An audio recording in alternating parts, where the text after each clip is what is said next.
Welcome to another episode of Follow the Brand TV. I am your host, Grant McGaugh, CEO of 5-Star BDM, a 5-star personal brand and business development company. I want to take you on a journey through another deep dive into the world of personal branding and business development using compelling personal stories, business conversations, and tips to improve your brand. By listening to the Follow the Brand TV series, you will differentiate yourself from the competition and build trust with prospective clients and employers. You never get a second chance to make a first impression. Make it one that will set you apart, build confidence, and reflect who you are. Building your 5-star personal brand is a great way to improve your skills and knowledge. If you have any questions for me or any of my guests, please email me at grant.mcgaugh@5starbdm.com. Now, let's begin with our next episode on the Follow the Brand TV.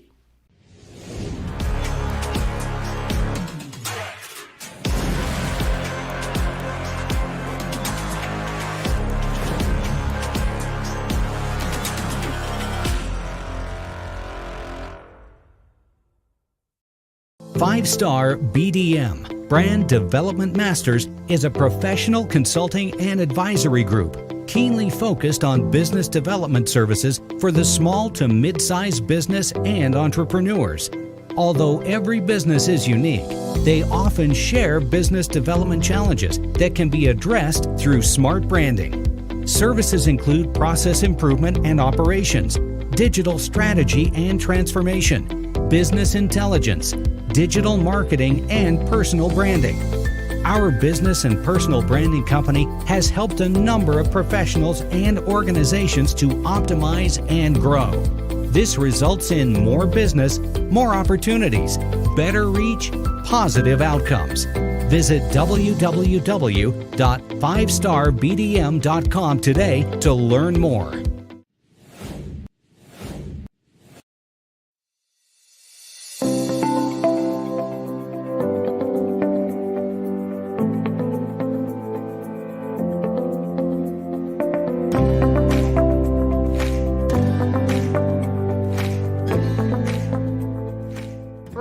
Let's start with branding. You're a brander, right? Yes. This is, putting that iron stamp on the cattle so people know it's you. That's your cow, right? Yeah. Once that's done, you have to create broad awareness for that brand. And I mean broad awareness in terms of publicizing your good works, making yourself well known, having people have good relations and liking your brand, and changing the way people think about your products and services.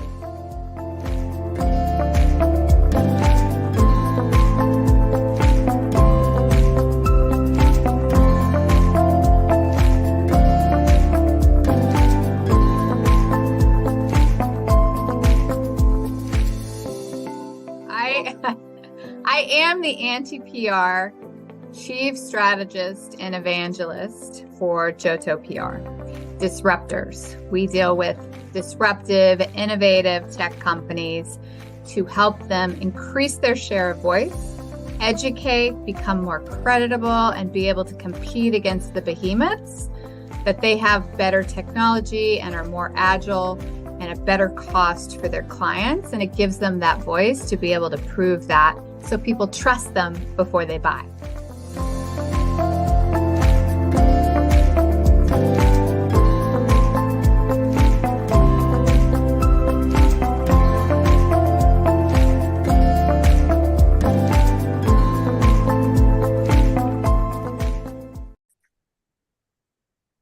Welcome, everybody, in the 5-Star BDM family. This is the Follow Brand Podcast, and I always bring a new special guest. We're going all the way over to Tampa, Florida, and we're going to have a great conversation with the owner of Joto PR. We're talking about Karla Jo Helms. I call her KJ affectionately, and she has been in my realm for a little bit. She has shown me the way of demystifying what public relations is all about. I was on her show maybe 2 years ago, and we really hit it off. And she showed me and talked to me about some things I just wasn't sure where PR sits in relation to sales, in relation to marketing, in relation to businesses, and how that all comes together. We're going to have a great conversation today because I know some people out there, just like me, have questions around that, how they can get that ROI on their PR investment. She's known as the anti-PR person. We want to know about that. So, KJ, you like to introduce yourself? Hello, you introduced me greatly. Thank you. I am the anti-PR chief strategist and evangelist for Joto PR. Disruptors. We deal with disruptive, innovative tech companies to help them increase their share of voice, educate, become more creditable, and be able to compete against the behemoths, that they have better technology and are more agile and a better cost for their clients. And it gives them that voice to be able to prove that so people trust them before they buy. Man, I like that credibility, some instant credibility. Love it. So let's jump right in, because this is the question of the day. This is what jumps out. I always like to start sometimes with I call the elephant in the room. What's the elephant in the room? Help us understand the differences between public relations, marketing, branding, sales. I mean, why would somebody need a public relations company? It's such a good question. And we're all sisters of another mister or brothers of another mother, but we all are like intimately connected with each other. And sometimes that can get watered down or the lines blurred.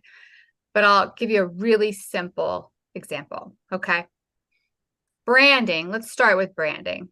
You're a brander, right? Yes. This is, putting that iron stamp on the cattle so people know it's you. That's your cow, right? Yeah. Once that's done, you have to create broad awareness for that brand. And I mean broad awareness in terms of publicizing your good works, making yourself well known, having people have good relations and liking your brand, and changing the way people think about your products and services. That's PR. That's how PR is supposed to be done. And then marketing comes in and takes those people that are now aware, right? And interested. PR gets people interested and comfortable in doing business with you. And then they pull them down the funnel and create a demand for your services and products. And then sales takes those demands. I'm now interested. Yes, I raised my hand, right? Marketing pulls them down. They go, yes, I'd like more information. I'd like to talk to a salesperson. I'd like your ebook. I'd like this. And sales harvests the crop, right? Yeah. And closes that. And then the loop starts again. That's great. I'm glad because you put it in a way. First, you've got to get branded. You've got to have a voice. You've got to have some kind of vision, something that's visible. And you're taking that visibility and making that target audience aware of what you do, why you do it, why that's important. And you get it out there in all these different distribution models, I guess, and opportunities to know. I know, and I love this, and I showed you this after we did our interview. And because Joto PR is so well known that you've got the relationships with a lot of different media outlets. So I go to my Alexa, I won't say it too loud, I don't want it to come on, and I would say, hey, tell me about Grant McGaugh. And it would tell me about myself, and it said, this is a reference from Joto PR. I'm like, wow. I know, no, that's good PR. That is good PR. I will add to this so that people understand why that's important. Only 3 to 7% of your target audience is ever going to buy from you. 3% are ready to buy from you now. The other 4% of that 7% will be later. So how do you cast a wide enough targeted net to find that 3 and 5% and get them interested? right? That's what you're really dealing with on a mathematical scale. No, that's a big scale. That numbers, everyone understands that sales is a numbers game. And if sales is that fourth leg down from this whole from branding to PR to marketing and then sales, we need to understand that. So but you've got a very curated audience when you get down to the sales funnel where it really becomes impactful, and you can actually solve some problems, for the people that are interested in your services that you bring. I love that. You like that? Solving, well, you solve problems because that's it. Listen, sales does not want to educate the prospect. They want to close. So if the prospect is educated through PR, articles, news articles, podcasts, TV, radio, an educated prospect is much easier to close, right? Yes, totally agree with that. Totally agree. Now you're just having conversation. That's the difference. Before you're having pitches, right? And I want the audience to really understand that, especially a lot of my salespeople out there in their business development, there's a difference between having a sales pitch and having a sales conversation. Right? Sales conversation is two-way. Pitches are usually one way. So if you're doing a lot of pitches, it's just one way. And that's sometimes, if they're not curated correctly, they're not prepped correctly, they haven't got a lot of this information, that's what gives sales a bad name, because you're out of order. You're doing a lot of pitches about something to someone else that has no interest in your product or service, and that is what is irritating. However, true. You like that? You like that? Yes. That's a big difference. So when you start to have a conversation like me and you, we're having a conversation. It's two-way.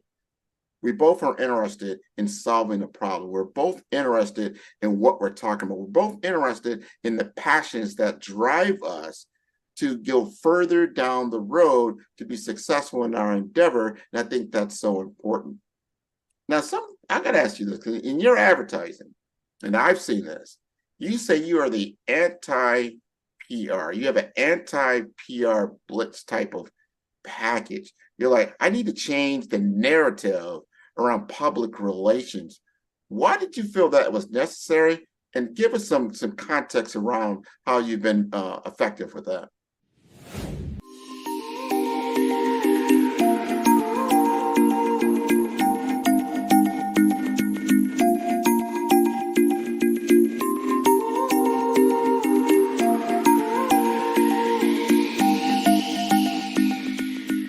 What's the one breakthrough that you need to be or become or stop being in order to build that future?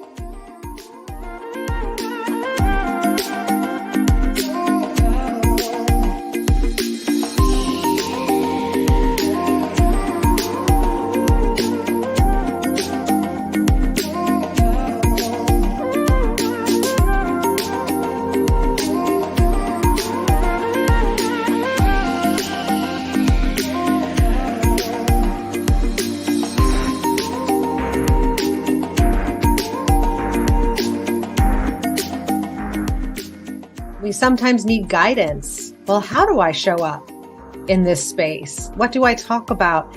How do I share my message from a place of authenticity, vulnerability, energy, and expertise? And that is personal branding.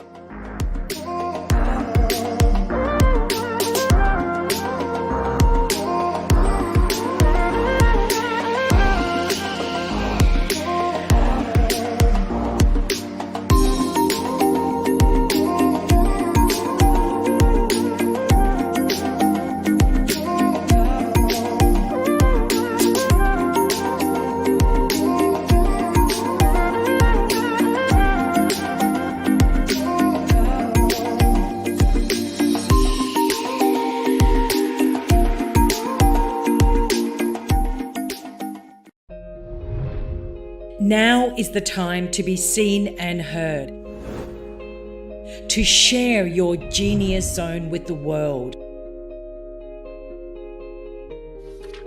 You are living in a world of abundance, and everything you need to become a #1 personal brand is accessible and available.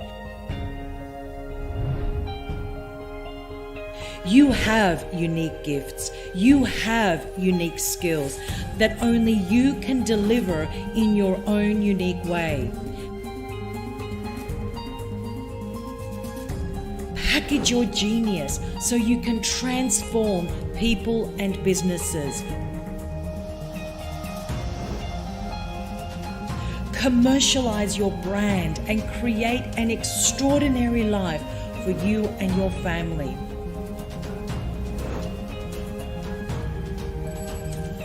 And become the authority in your niche or industry. Your tribe is waiting for you. The lights are on. The cameras are ready. It's now your time to take action. My name is Mary Henderson. Let's do this together.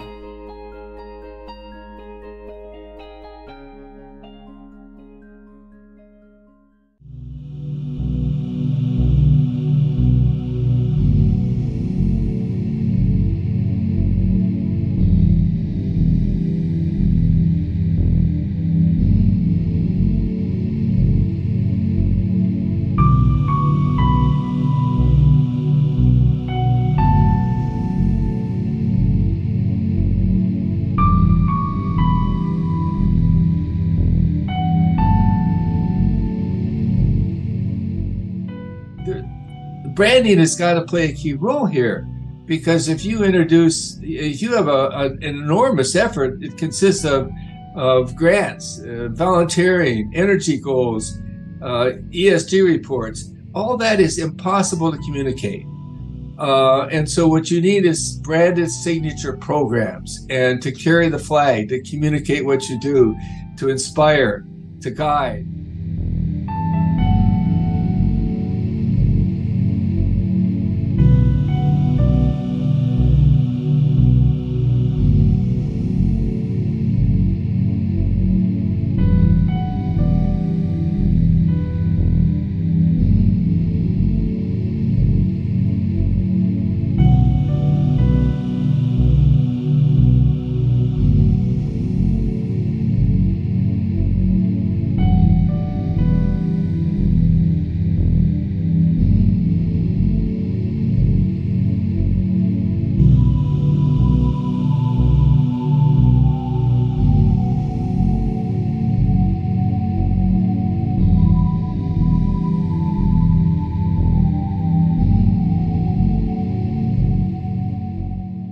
Another brand involved. You got to use these signature brands to enhance the business by building the business brand, by giving it an energy lift, an image lift, and an engagement lift.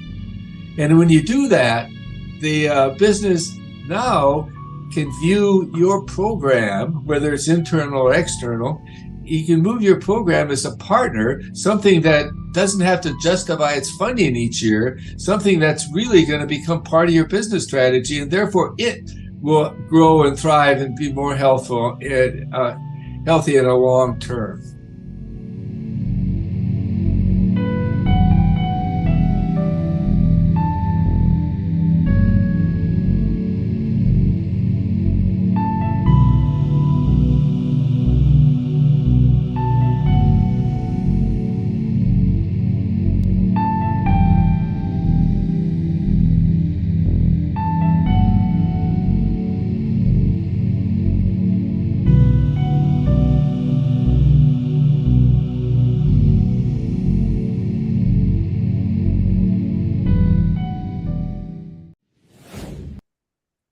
Sure, happy to.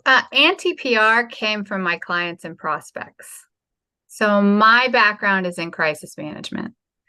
Crisis management works off of mathematics, the media's algorithm, and a little bit of psychology to turn the tide of public opinion so a company can again compete, employ, and sell when they've been hurt in the court of public opinion. It is actually based off of engineering and physics laws. Interesting. Now, the proactive side of my industry is not really taught that. Why, I don't know. But I was a bit naive in my early part of my career because that's all I knew was crisis management. That's where I got started. That's what I did. It just so happened that the companies that we turned around came back to us and said, these are serial entrepreneurs. Hey, our startups are not getting any love. We can't get it from traditional PR. Can you help us? I didn't know what the hell they were talking about. Pardon my French. But I decided, well, if the corollary holds true, right? What you can turn a company around using this product or process. Why couldn't you do it to put a company that was unknown on the map? And I just tested it out. Now, for the companies that we worked with, we had great success. Like, 50%, 100%, up to 600% growth year over year. And there were other metrics that we measured. But I knew that 22% of whatever you do in a laboratory, in marketing, in anything is going to work. I mean, you've probably seen entrepreneurs that start a business because they had one client they did great success with, right? Sure. Yeah. Well, the rest of the 80, 78% or whatever that is, right? There's variables. Things might not work. And so we just poured a ton of campaigns through that process to work out what worked, what didn't work. And then by the end, we had a trademarked process, but we didn't know what to call it. And our clients and our prospects that would come to us said, you know what, you're like the opposite of PR. You're like the antithesis of PR, right? Their viewpoint was PR was fluffy. It was a bunch of jargon that says nothing. Hi, we're so great. We won an award. Hi, we just got this appointment. Hi, it wasn't addressing what you do in a crisis is the problems, the situations, the solutions to those like issues, those controversies, those problems that your product solves, right? Yeah. And so by able to tell that story, I mean, what's the economic impact of having transparency in healthcare? What is the efficiencies of being able to take, several different, APIs for technology and putting it on one platform, right? What's the profitability? What kind of problems did these solve, right, in regulatory environments? And really exploiting those stories, that became known as the antithesis of PR. It was weird, but that's why we named ourselves Anti-PR, and we were first to market for that, and somehow it works. I can see why it works.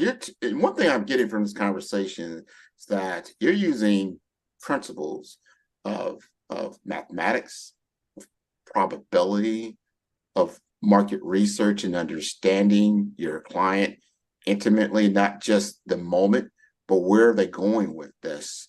And you're anticipating that this is where you're going, and I'm going to give you the roadmap to get there. Because, like I said, if you've got a poor brand image, let's just say that, you got a poor brand image, and you may not realize it, but then you go to someone like, we need some PR because we're just rolling out our latest and greatest invention, our latest software that we've got. We're going to light it up, but you don't realize, or remember what we said earlier about that process, that those stages, you have a poor brand image. So then you go to someone like yourself, like, okay, I see what you're talking about, but have you really looked at this before you start rolling out that? Do you have some stories that you've been able to have good conversation, like, hey, let's just have a conversation with my client about where you really are at in this process and how you're going to be effective? Because the only way you're going to get to a guaranteed ROI, return on investment, you've got to address everything in the formula. Have you had those kind of conversations? Yeah, and I love that question because we work with brand strategists like yourself a lot, right? I can give you some great examples. There's several that come to mind, but typically what companies forget about, unless they're public companies, and I'm going to tell you why a public company is fanatical about their PR, is because 33% of the entire market cap today, of all of the public companies together, 33% of the value of that market cap is based off of PR, is based off of goodwill, right? That's huge. And so when you look at the volume of how big their communication departments are, how many press releases put out, how many media stories, I mean, it's like the number one item in the boardroom, right? So let's scale that back to private companies, right? One thing they forget to do is look in the perception and the court of public opinion. You could have the greatest product or service, but it's the perception of who's actually better than you or what's actually out there that you're up against. And if you can't find those opportunities, right, within all those barriers and learn how to tell that story to shape the brand in the court of public opinion, you're going to lose. I'll give you want a great example? Yeah. Excellent entrepreneur. I love working with him. Stu Showerman of KnowBe4, right? Now, KnowBe4 is a titan in the industry for cybersecurity training, and he is a successful entrepreneur. He started as, KnowBe4 years ago, but one thing that he knew back then, your audience will appreciate this. Back then, people didn't understand the need or care for cybersecurity training for their employees. You remember back in the day, everybody thought malware was going to take care of it. Yeah, that was it. Right? So how are we going to change the narrative for an entire industry for that, right?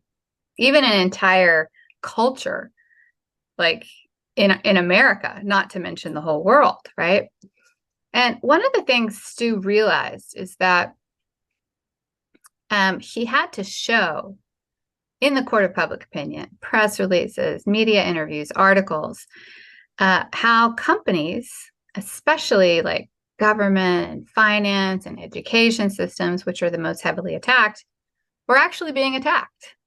Yes. And so finding and taking those, and there's such a large number that go unreported, but the ones that were reported and that were part of public record, taking those and us creating media stories about them and about how it could be prevented and what happened and how the weakest link was the human element. I mean, he did that for a year before he ever started marketing.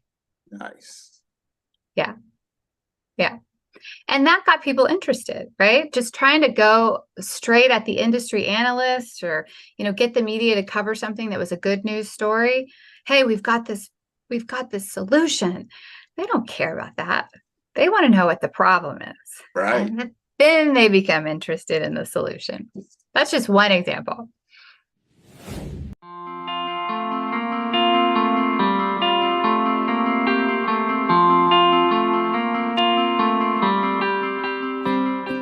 I love the combination of leadership and branding and how the two fit together.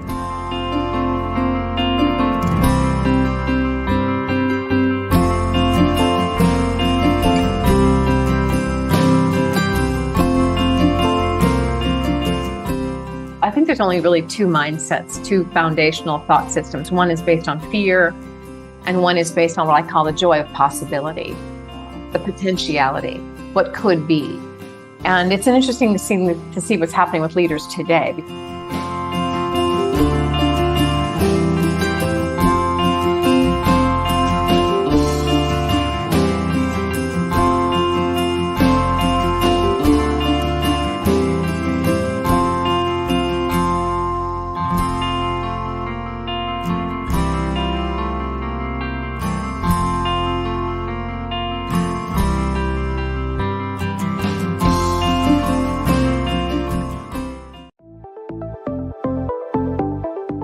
What I do is I work with technical experts who usually over-index in their capabilities and their credentials, but usually under-index in their ability to communicate and sell themselves to their decision makers. This is who I work with. So I always say I turn technical experts into trusted authorities.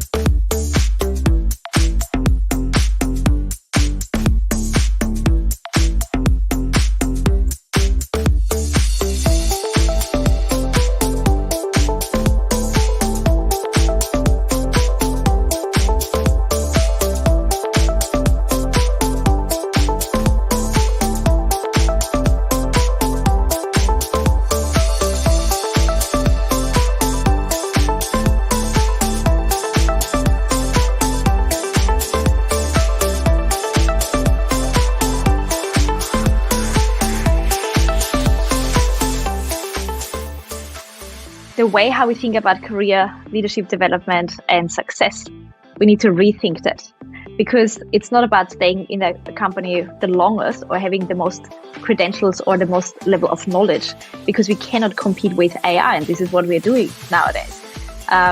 So the only way how you can go from having all the capabilities is to also build your brand in terms of what's the value I can provide, what's the reputation, the social capital that I want to build, what is it that I want to be associated with beyond my title, beyond my credentials, because this is exactly what helps you to future-proof yourself.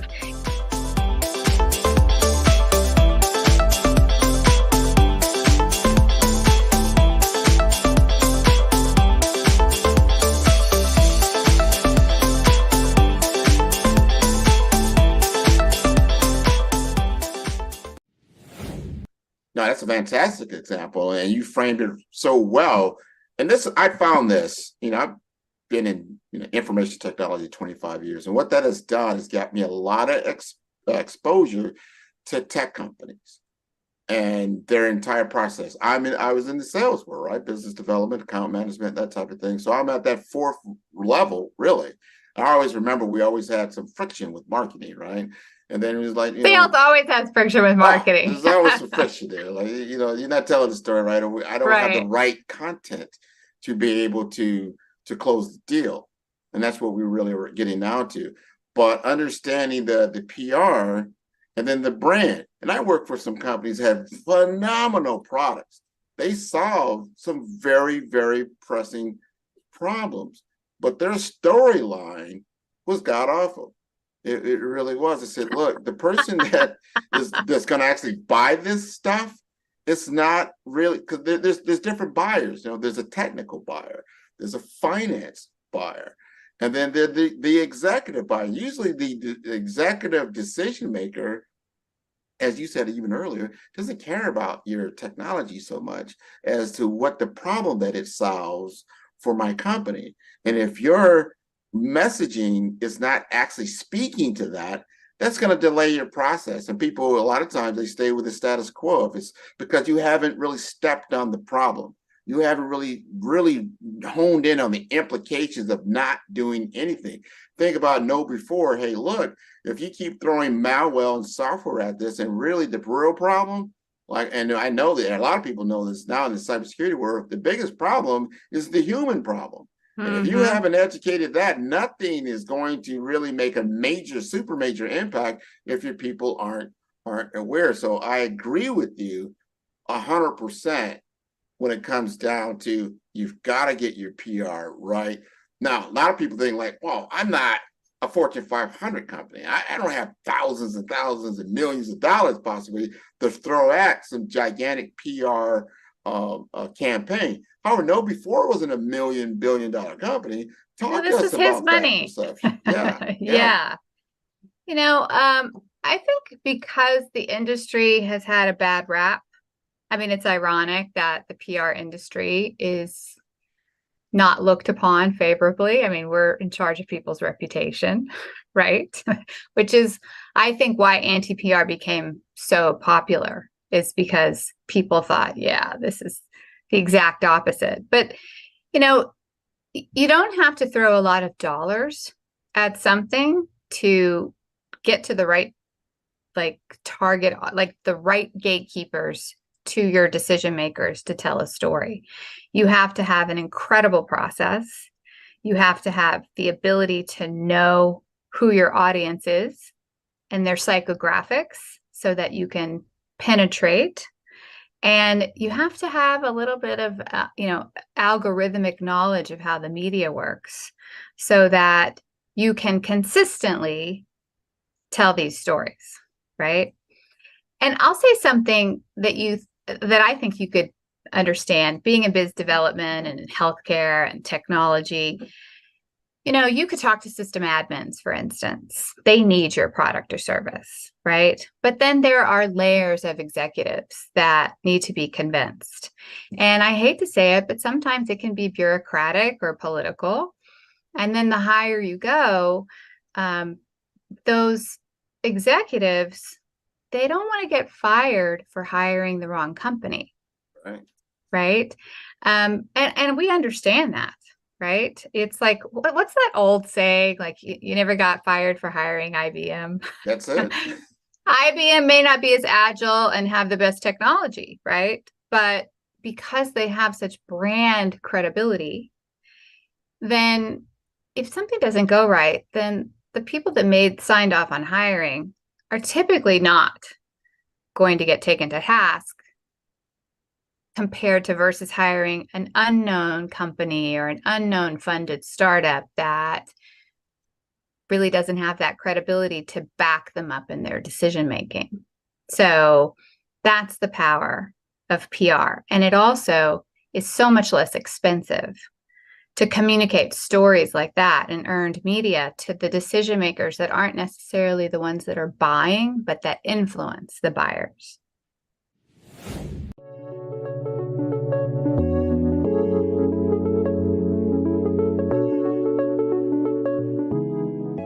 When you start to understand branding and brand strategy, you know that that is the center point of what branding is. It's really asking yourself the question, well, how am I going to be different in the marketplace? And then that forces you to ask an even deeper question. Well, who within the marketplace am I actually trying to help?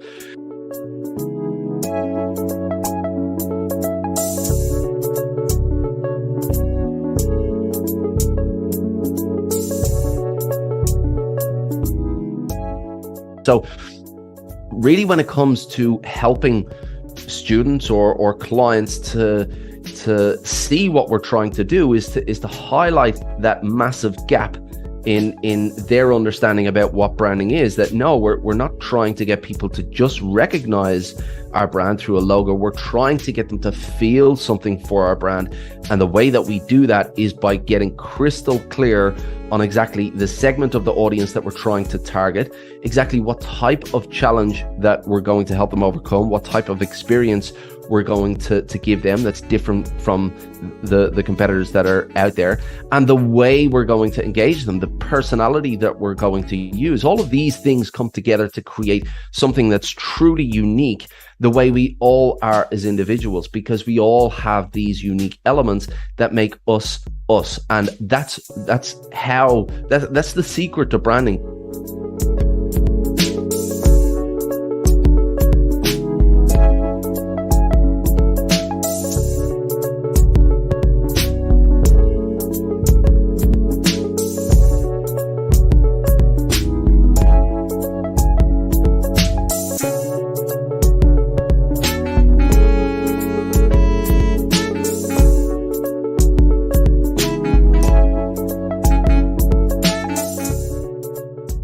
But the beauty about branding to me, and now I want to be very clear on this, the marketing world is going to change dramatically in terms of the channels and the distribution and the way you get your message out there. 100%. The tactics, the techniques, they're all going to change. But what absolutely does not change and will never, ever change is the fact that a brand exists to serve an audience.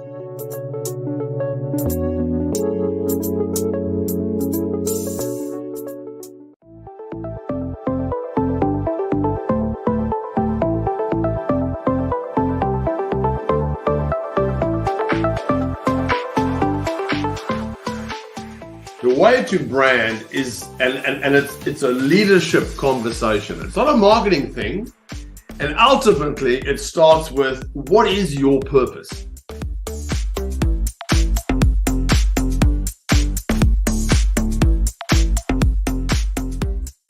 So I'm very much a humanist. I cut through the bullshit, and I'm about branding by using language that excites and engages people.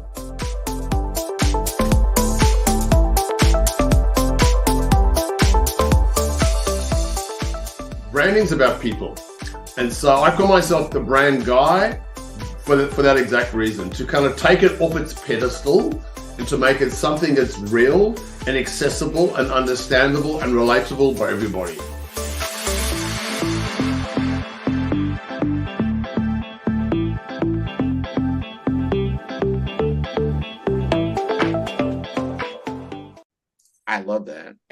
want to talk about relationships now, because that's where people are picking up the stories. Like, senior executive, of a major corporation might be looking at CIO magazine, or someone else is picking up an industry tabloid, or they're starting to see, Forbes is talking about your product or your service. Like, wow. So now you're piggybacking it on all these other recognized brand, and then they're talking about you now become a part of that recognized brand.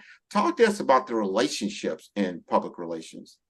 Oh my goodness, that's really funny. I would say that's a good question, and it's also a 70-year-old question. And I'll tell you why. When people don't know how to buy PR, one of the things that they ask are, what are your relationships? And that's the old days of the Rolodex, right? Today, we live in such a fast world, and we have so many more media than we used to have. Like, I have 1.6 plus million journalists in real time in our database, just in North America, not even our global database, right? And so it's called the network media. It's not just all centrally located in New York anymore, right? It's all over the world. It's podcasters and bloggers and industry publications that speak to a super, targeted segment of decision makers, right? And so relationships only matter today if you bring the goods. As long as we understand their target audience and what content they need and how overworked they are, like overworked. New York Times has to put out 262 articles a day. Wow. That's the level of content in the US media, right? So overworked, underpaid, demand for content, fierce competition because now everything's online. Your local business journal competes against the Wall Street Journal. You have to know how to tell that story and pitch them that's going to give them content and ideas that's going to bring them more eyes, more views, and more advertisers.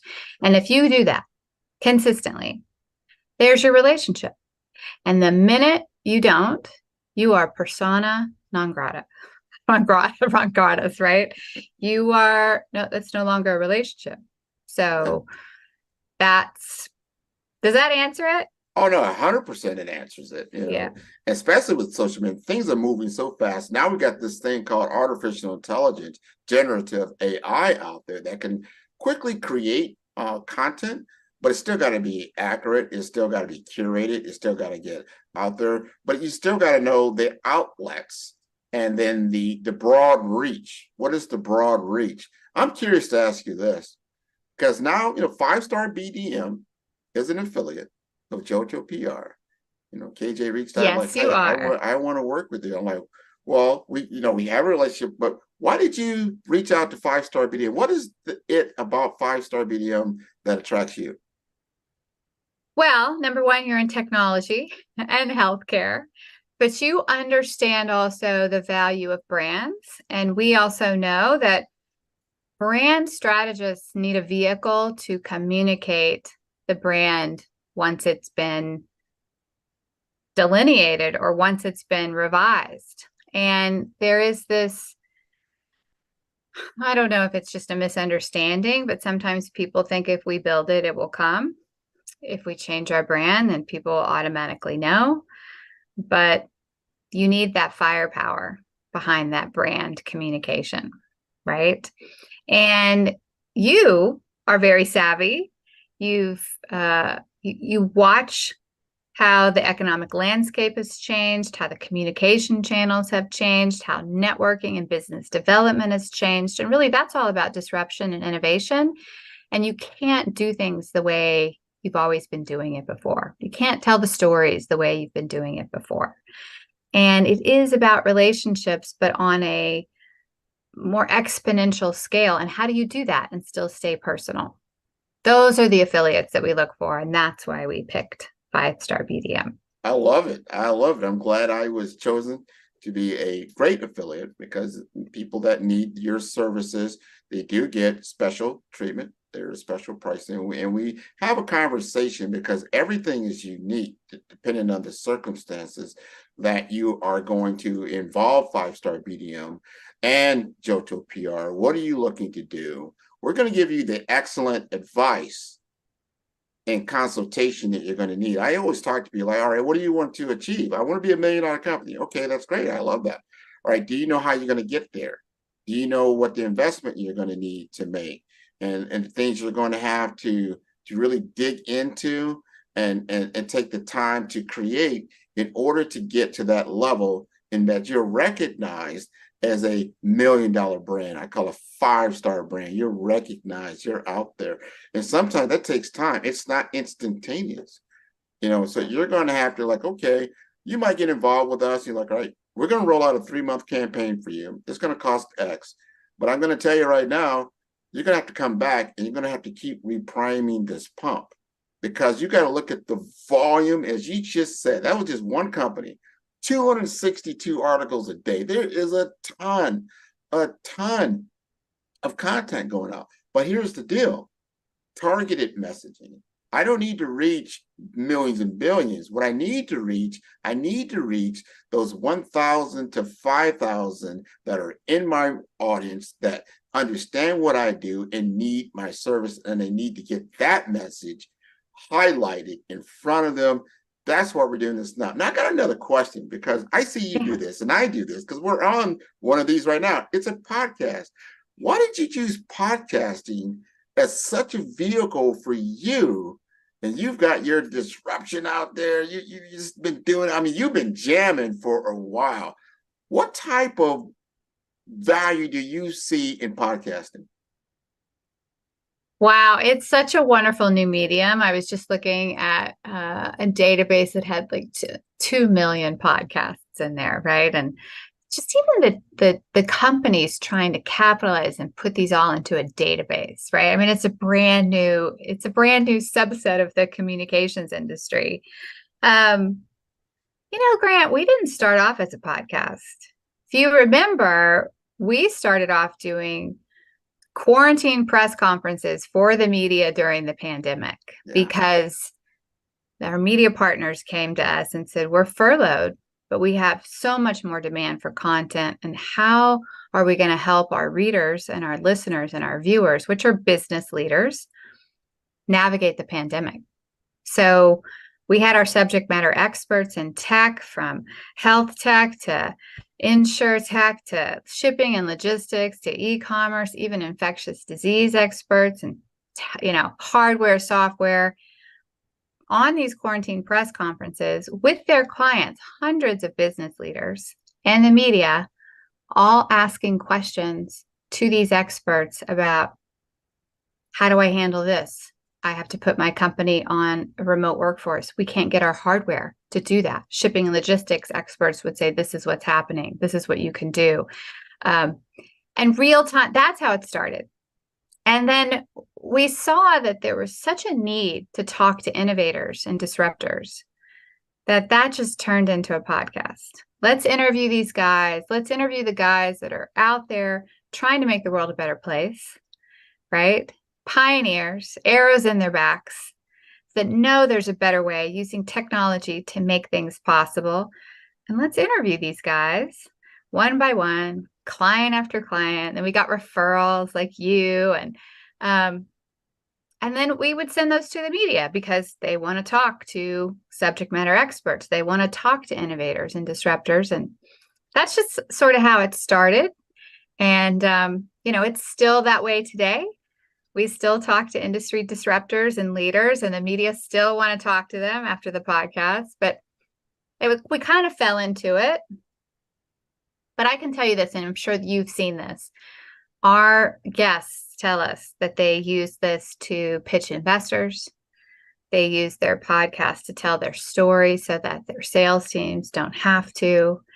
They use their podcast to create a relationship. Like, you can see the person. Do you like them? Do you like their story? Do you hear what they have to say? It's a way to get content in the comfort of your own space without being something crammed down your throat. You can make your own decision on it. It's cool. 100%. The authenticity comes through. I think people right now, especially in today's world, they want to see something authentic. And that's almost like the anti-AI that's going out there. I want to see an authentic voice. Yeah. I want to see an authentic person. And I want to have an authentic message. I have seen more and more business owners wanting to come on my show because they say, I have to be the face of my brand. They don't know me. They don't know what I look like. They don't know what I stand for. Why am I doing what I am doing? And if I can convey that on your show, that's going to be great. And remember this, it's not just, a lot of times this comes out, live. People think, all right, did I miss it? Like, no, it lives on. That content lives on and on and on, day after day, week after week, month after month, year over year, that you can now repurpose for anything within what you're doing if it's still relevant to what you are doing from product and service and all the other things that you're involved in from a business or career development standpoint. I love that. I'm going to unplug for a minute. I want you to talk directly to my audience right now. And there's a lot of people out there that are in different levels of where they are in their life cycle, and they need to understand how a Joto PR can help them. Great. So all you listeners out there, if you are a disruptive, innovative tech firm, right? You could be from startup and seed funding or, through multiple series of funding or just getting going, right? And even larger brands. If you are in a position where you really need to tell your story to millions of people that could improve their lives through your products or services, right? Then our, viewpoint is that you have a responsibility to do so, right? And you don't have to be the adverse effect of the court of public opinion. If you know how it works and you know how people get information and you know how they change their minds, right? You can then control your narrative. You can do what public companies do, and you can have the ability to compete against the Goliaths, just like the Goliaths have had for so many years. That's the value of anti-PR. That's the value of taking control of your narrative. And guess what? You don't have to be fully formed and fully successful to get a lot of good PR, right? Today, people want to listen from the guys that are like making products and services that are helping. They want to learn from the guys that are growing, the guys that are struggling and what they're learning and, what they found. I guarantee you have inside information that no one knows, that if people knew it, it would help them. And those are the kind of stories that the media wants today, right? And just, don't think about PR anymore. Like, I've got to be on CNN or the Today Show. I mean, that's the end game, and you will get there. But today, because it's a network media, there are so many third-party credibility channels that you can communicate to and through. And the media is even though it's a big industry, it's pretty small in terms of memory. You give love to those more targeted, smaller journalists and outlets, right? They climb the ladder. They remember you when they get at CNN or they get on the Today Show or things like that. Media begets media, and you can really seem like you're ubiquitous and everywhere just by getting those communications out on those channels and getting your story told. Man, I love that. I love that. Media begets media. I'm going to remember that. I like that. So tell us how to get in touch with you, because I know a lot of people right now, I know I'm feeling it. I'm feeling like, man, I need to touch that button. I need to get in touch. Let's have a conversation with Karla Jo Helms, KJ, as we affectionately call her, and how we can actually scale and grow and get the ROI that we need in our PR world. Sure, I'd be happy to. By the way, I have a whole team that supports me. I just want to give a shout out to my team. I have about 20 members from around the world. These are all, PR veterans or technologists that have learned anti-PR. And we have a very kick-ass process, but I am the first person sometimes that people talk to. And I really can consult you on anti-PR, right? What's missing in your share of voice? What problems do you need to overcome? What ROI do you need to get? What is needing to be attached to your marketing and sales to increase, the firepower for that? And I can tell you where you're losing out and you have lost income. So you can reach me at jotopr.com. You can reach me on LinkedIn, Karla with a K, Karla Jo Helms. Yeah, there you go. There you go. And now we have it. That is a wrap. We say cut and print, right? This has been wonderful. I want to encourage your entire audience to view all the episodes of Follow the Brand at 5-Star BDM. That is the number 5-Star BDM. That's B for brand, D for development, M for masters.com. This has been special. And I want to wish you a very, very happy holiday season. Yes, me too. Thank you guys. And thank you, Grant. You're welcome. Follow the Brand TV broadcast host, Grant McGaw, as he visits with top executives and entrepreneurs to find out their secrets of success with their personal brand. Follow the Brand TV broadcast host as he focuses on brand development to build better relationships, bring value to your business, relationships, and career. You will enjoy listening to each episode that is tailored to speak to you directly. If you're looking for this type of clarity in terms of building your brand, you have tuned into the right station. Each episode will help you to shape a conversation in the 5-Star BDM network of 20,000 professionals and become a springboard for your corporate engagement and business opportunities. Each guest will frame their story in the areas of personal branding, business development, career development, financial empowerment, and technology innovation. Grant McGaw explains why he is the CEO and owner of his own professional career.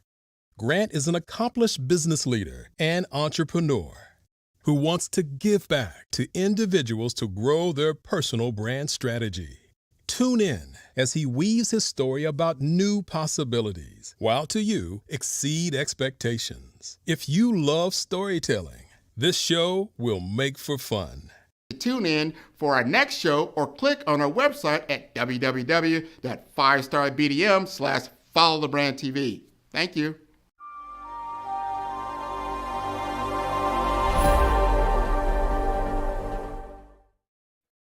Hey everyone, it's Grant McGaw, CEO of 5-Star BDM and host of the award-winning Follow the Brand podcast and TV series, where I help you to build a 5-star brand that people will follow. My genius is personal brand development through intelligent communication and helping you achieve your business and career goals. I am a requested speaker on digital technology and brand development issues. I want to work with you to increase the value of your current opportunities while attracting new ones. Every one of you is unique, and we all share challenges that can be addressed through smart branding. As a super connector, I work with you as an executive coach to guide you along the complicated business and career development road, providing the enhancement tools and information you need to succeed. Together, I will help you succeed in today's challenging business climate. I will evaluate and measure your progress. Best of all, I am right alongside you every step of the way. Build the brand called you. Genius.